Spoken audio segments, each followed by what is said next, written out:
Hi, my name's Bryce, and this is VHS Play. The concept here is I'm going to be playing old games and recording it on an old VCR, eventually digitizing that film and turning it into an actual Let's Play series.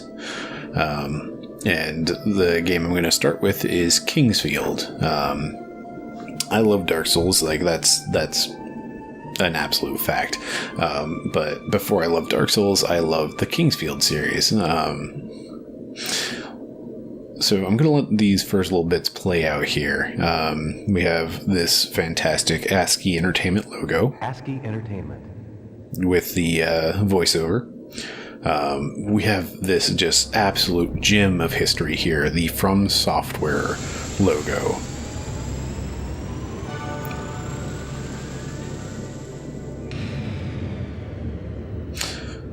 This game was released in, I believe, 1994. I'm not sure if that's the same year that it came to the US.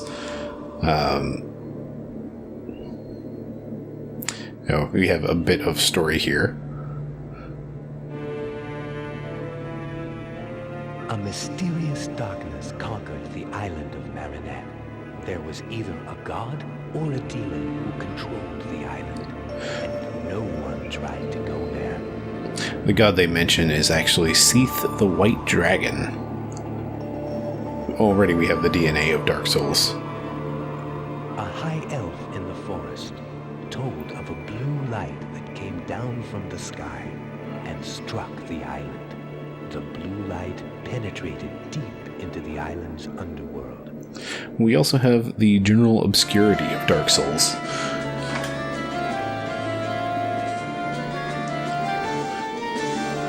Keep in mind, this stuff was cutting edge. For hundreds of years, the island had been carved by people who were challenged and destroyed by the island's energy.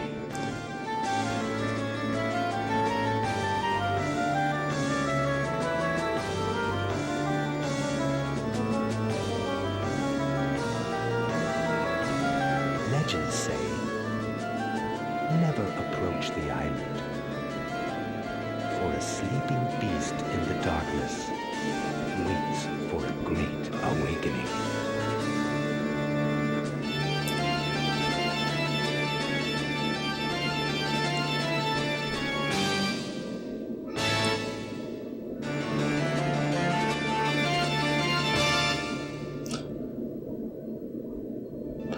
Alright, so I'm going to go ahead and get things started here.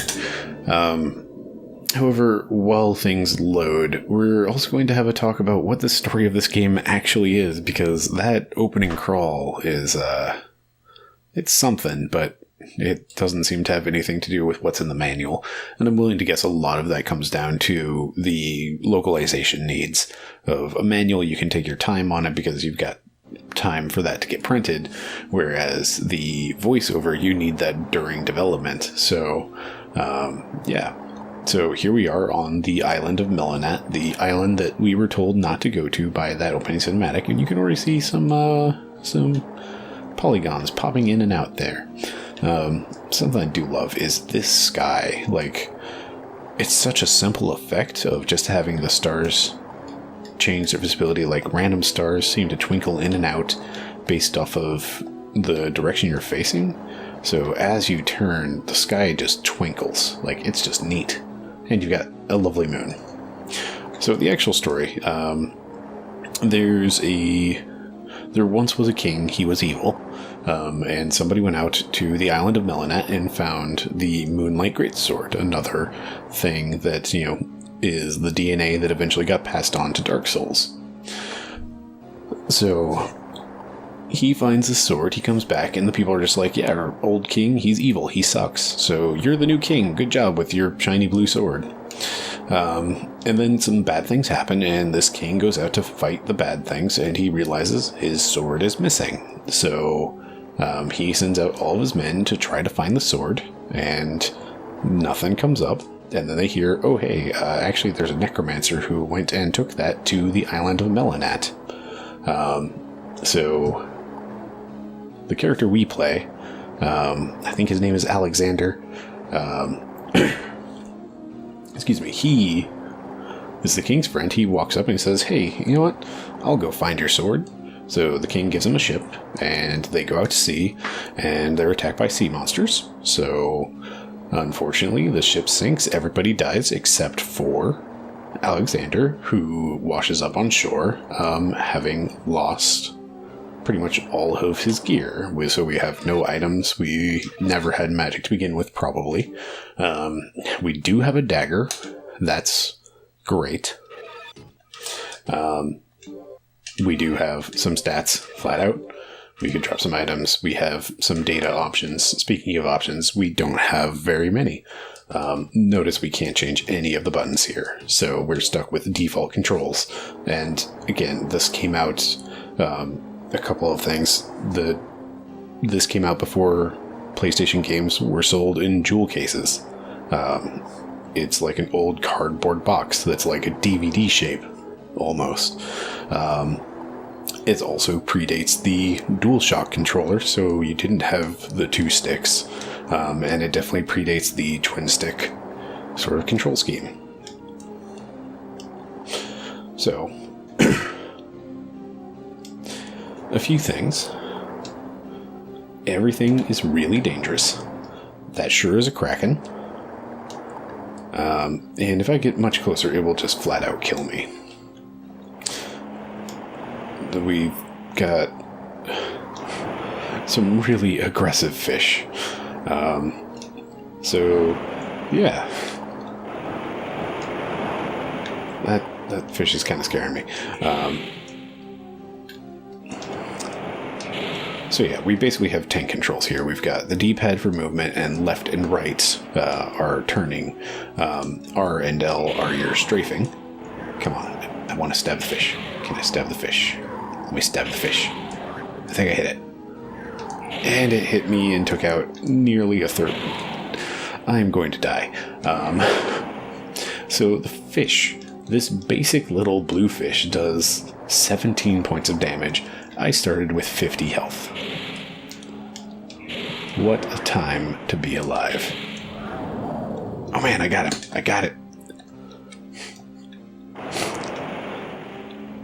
I was not expecting to survive that. So now I've got some experience. I've got 16 gold. It's real exciting. Let's see if I can get this fish without getting killed by the other big scary fish that, honestly, I'm kind of scared of. There you go. So this is Kingsfield. As you might have noticed, it's a hard game. Again, that DNA that lingers through Dark Souls. So we're going to run past these things because, quite frankly, I've got a dagger. That's all I've got. So I'm having a bad time.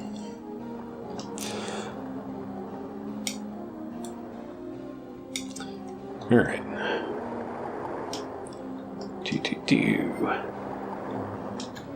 So over here we have a crystal. It is in fact a crystal. And there's no... Jesus. There is no way to just read item descriptions in this game. Like, you need either a lens of truth. Alright, we're gonna fight the squid. Oh, word of warning, if you get dizzy easily from watching gameplay where somebody is circle strafing and turning around in circles,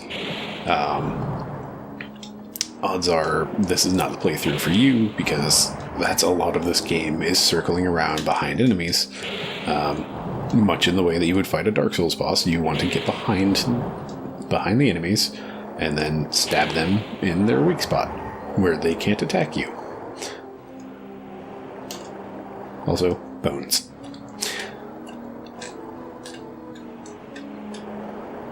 Right, I've totally forgotten what I was saying before that, but we've got another squid. Right, the frame rate is also really inconsistent in this game because, again, this was cutting-edge tech. Like, look at the number of polygons. This was insane back in these days. Running on a PlayStation 1, which apparently didn't even have non-integer values. Like, hopefully, whenever I heard that, that's true and not just some rumor I'm spreading. But thanks for everything. We have found ourselves an actual sword. And this is something that the manual states. And again, I'm going to refer to the manual a lot because turns out this is back in the day, back in my day, where manuals were vital to your gameplay. So you can see that the short sword's longer, but you can't tell if it's actually any better. So this is, again, back in the day where games like RPGs, they would show you stuff and it's like, hey, here's a new item. Is it better? I don't know. Go check your stats. So we've got our offensive 39/6 chop and 14 stab. If we go change that to our short sword, 44/9 chop, 12 stab. So doing better on the slash, less on the stab. That's fine because we slash. And you'll notice that is a fair amount slower than our dagger. Also, as with any self-respecting waterfall, there is a cave behind it. And this cave is filled with skeletons. Skeletons I do not want to mess with because this is, in fact, a From Software game. And if you thought, it may have been a surprise to a lot of people that skeletons were quite as dangerous as they are in Dark Souls. For me, it was a familiar sensation because From Software has always made skeletons extremely dangerous.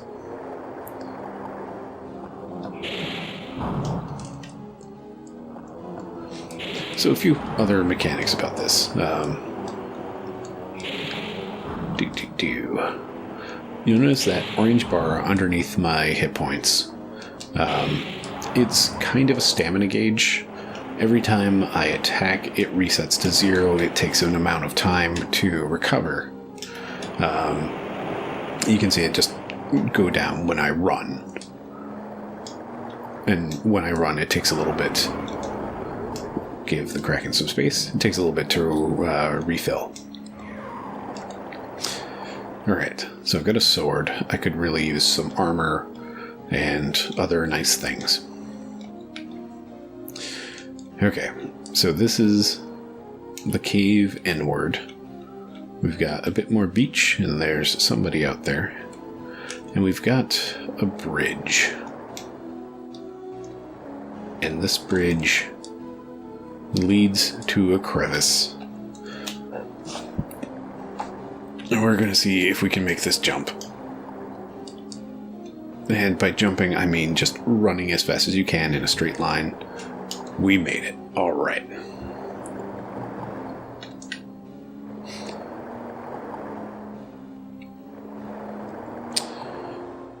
Yeah, basically, you can attack before your stamina gauge refills. This here is a healing herb. I think it's an earth herb. And something about this game is just when you go to inspect something, you hit press X, and it shows you this nice little spinning item. And if you press X again, you'll pick it up. But if you press anything else, you'll put it back down. So it's really kind of obnoxious at points where it's like, oh, hey, an item, let me pick that up and start moving. And you accidentally press the move button a little bit too soon. And then you end up not actually getting the thing. And it's really bad when you're trying to pick up something really small. So this here is a tower. Little flame sprites all around it. We've got some fire up here at the top. And along with that fire is a fire crystal. I don't know, that's still a cool design. It definitely shows its polygons, but it looks neat. Alright, let's check out some items. We've got the earth herb, which I know from previous playthroughs that this is a healing item. The fire crystal, if I use it, will teach me magic.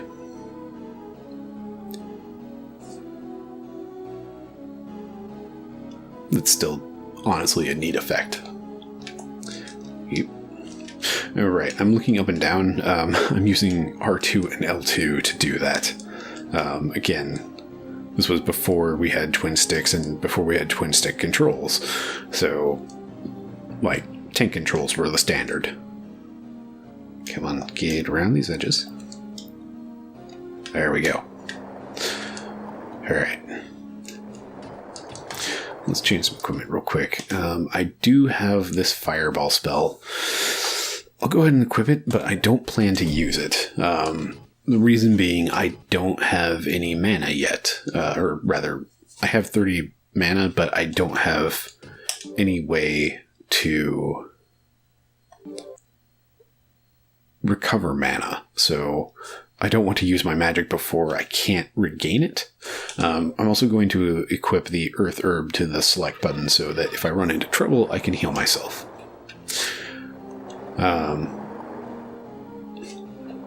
Fish. Okay. Let's run for it. Fish. Oh my god. So that fish just jumped out and got me. Killed me in one hit. So this is Kingsfield. I've just died, so I lost all of my progress. I have no experience, none of my items. I still have a dagger. So let's run over, grab that sword real quick. And then go... Yep, dodge some fish. Okay, fish, seriously, chill. Alright. That's better. Let's get that crystal. Just wanted to see if there was anything hiding at the ledge there. Or if there even was a ledge. All important. Bones. We'll circle around that squid.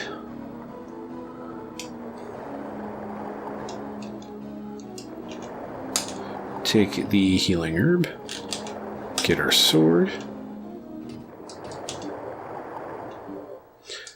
Equip our sword. Equip our herbs. And then go running away. Okay. Got by the squid. Fish, please. Alright. Run away from the kraken. Get back over here. And you know what? Instead of taking the bridge, let's go this way around. And it's nice to see a friendly, can't quite say face. Reason being, faces were hard. So there's just like the polygonal shape of a face, but there's no textures on it. It's just the skin tone. Anyway, you look like the person that was on the ship that wrecked a few days ago, but it's hard to believe that you were able to make it to shore. Usually when a ship wrecks out there, no one makes it here alive except for those who are tradesmen. I don't know why the tradesmen make it, but okay. Let's just scoot a little bit over. I came here to look for the Vikings' treasure, but this island is filled with poison, and now I can't live without the water on this island. I cannot leave. That's pretty somber. See that lighthouse over there? So that tower is a lighthouse. It was made by King Harvine a long time ago. It still works, though, as it is lit by the magic powers of the mage Sadek. You can easily go over there if you go through the shallow waters, but be careful and watch out for the Sigils. We'll go with that, Sigils. The dangerous sea monsters. They certainly are dangerous. It's pretty dangerous around here. You could say that again. When you go inside the island, you will see so many monsters. The Kraken's nest is especially dangerous. Don't go near it. Wasn't planning to right now. Thanks for the tip. There are some people living on this island, as well as sea merchants. You'd better go explore this place. That was the plan. The village is behind the wooden door. I think you need special equipment to survive. You have to hurry. You'd better hurry. Speaking of hurrying, is there... Get out of here. Alright. Let's try to get over to that lighthouse. Okay. Alright. So far so good. I don't want to misstep on the path because I will just fall into the ocean and drown. Okay.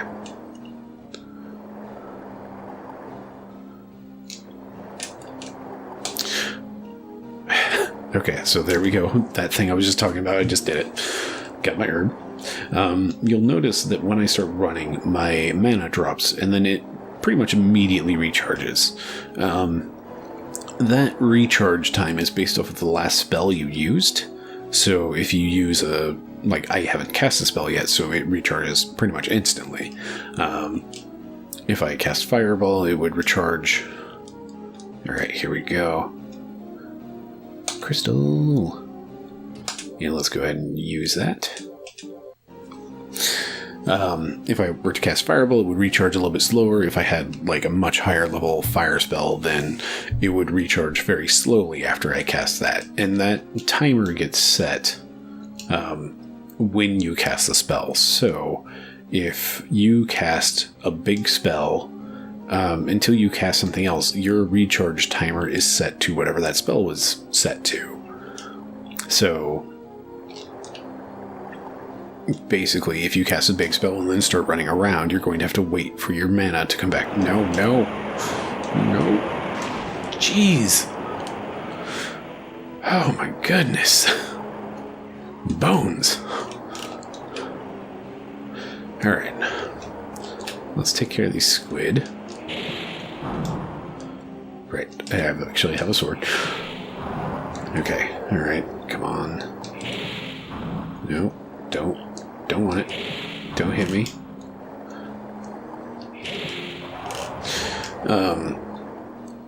Also, I'm pretty sure for casting magic, you have to wait for that bar to recharge fully. So, unlike attacking, where I can make an attack early, but it's a little bit weaker, or if I attack real early, then it's real weak. Magic just flat out, you have to wait. Alright. Let's get this breastplate. Put it on. Maybe I can survive a hit from a fish on the way back. I kind of doubt it. Okay, fish, come on. Okay, here we go.